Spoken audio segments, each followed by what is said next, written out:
وما لكم لا تقاتلون في سبيل الله والمستضعفين من الرجال والنساء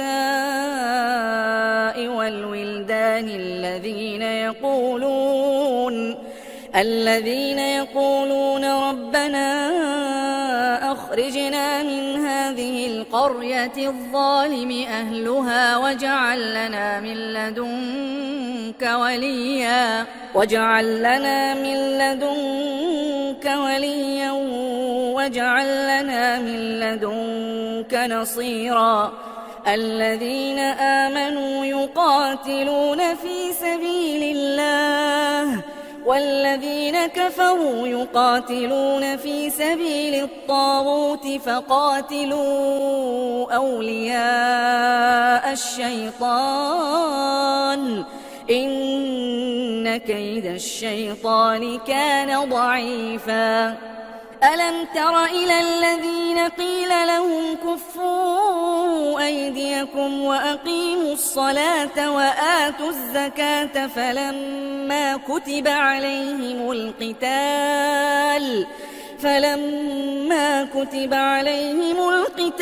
إذا فريق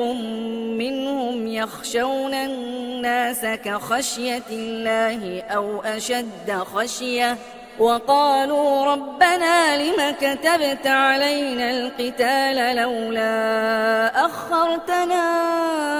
إلى أجل قريب قل متاع الدنيا قليل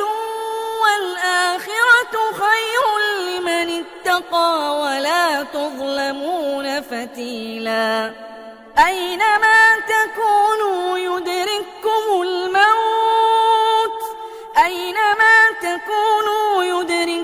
الموت ولو كنتم في بروج مشيدة وإن تصبهم حسنة يقولوا هذه من عند الله وإن تصبهم سيئة يقولوا هذه من عندك قل كل من عند الله فما لهؤلاء القوم لا يكادون يفقهون حديثا ما أصابك من حسنة فمن الله وما أصابك من سيئة فمن نفسك